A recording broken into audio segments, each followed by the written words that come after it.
Alors pour cette démonstration, nous allons faire une configuration d'un bouton d'arrêt d'urgence sur un relais de sécurité, la série SC10. Le premier devoir que vous avez à faire, c'est de vérifier sur le schéma et identifier les ports d'entrée sur lesquels est connecté, les ports de sortie aussi du relais de sécurité.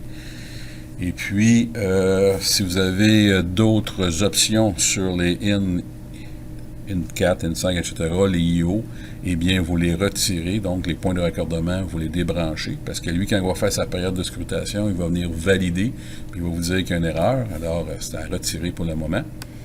Série SC10 comme ceci, une fois c'est fait, on peut passer à la configuration. Vous avez une petite lecture à faire qui est très importante, qui vous indique déjà que ça prend une personne qualifiée.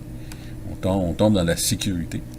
Regardez ici à votre gauche aussi, on dit ajouter des entrées et des blocs fonctions. Donc vous avez une liste de contrôle qui se fait ici. On va venir plus raccorder l'arrêt d'urgence. Je vais créer volontairement une erreur. Donc au niveau de ma configuration, tout le reste est correct sauf le premier. On va voir pourquoi plus loin. On dit OK. Ma liste de contrôle dit connecter votre arrêt d'urgence qui est identifié par MO, ES1 et connecté au moins de sortie. Vous devez aller dans la vue fonctionnelle. Et là, on y va de façon directe. Oui, il y a des options qu'on peut rajouter, qu'on va voir un petit peu plus loin. Mais pour le moment, c'est une sortie directe. Maintenant, vous pouvez aller dans mode simulation. Sans être raccordé à l'équipement, vous pouvez très bien faire mode de simulation pour valider votre configuration. Alors, si j'appuie dessus avec ma souris, vous voyez qu'il s'active. Oui, ça fonctionne super bien, mais ce n'est pas encore intégré au microprocesseur de votre relais de sécurité. Alors, il va falloir sortir de la simulation. On va transférer, donc écrire la configuration. Je n'ai pas besoin de faire une sauvegarde pour le moment. Votre code, c'est 1902. On est toujours dans la haute sécurité. Là, vous venez d'entendre le clic de mon relais qui s'est activé. Et puis, vous voyez ici, vous devez valider et confirmer ce qui est inscrit. Et là, on est confirmé.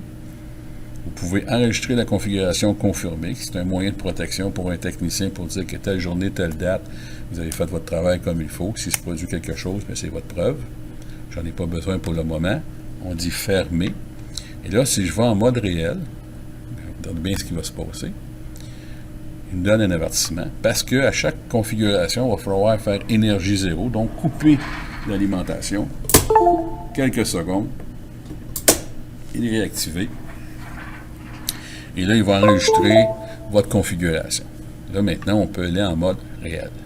Qu'est-ce qui va se passer? Là, il va venir valider si tout est conforme entre votre programme et ce qui se passe sur le relais de sécurité. Et on regarde ici, vous avez un code de défaut actuel. Souvenez-vous de l'erreur que j'ai faite volontairement.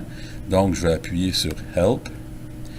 On va aller dans la section 2.2, Simultaneity Fault. Et là, on vous donne des informations. Surveillez votre wiring, checkez votre input signal timing, le sync input, etc.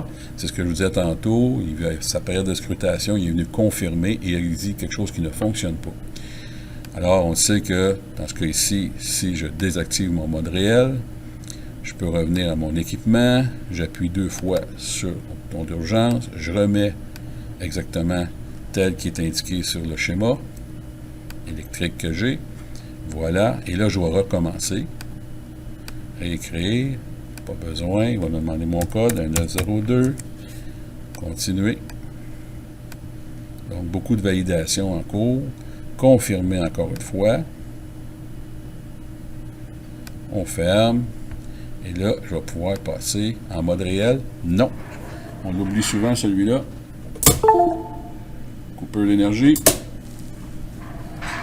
C'est fait.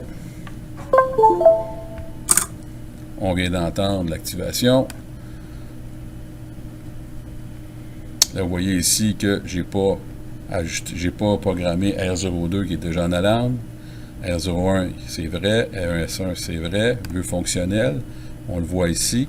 Si j'appuie sur l'arrêt d'urgence, on voit que ça fonctionne. Donc, on est en temps réel.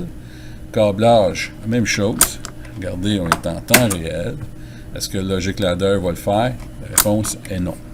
Donc, c'est juste pour la configuration ou pour l'assemblage. Mais ces deux fonctions-là vont vous aider justement à faire du dépannage par la suite.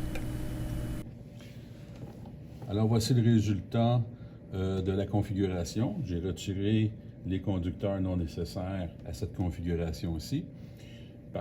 Maintenant, on peut observer les témoins lumineux, comme les DEL.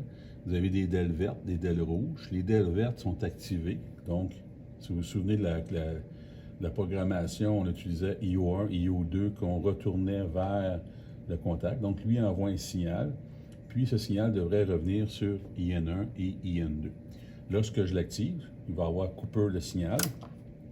On peut observer que IO1, IO2, envoie toujours le signal. Par contre, il n'est pas reçu par IN1 et IN2.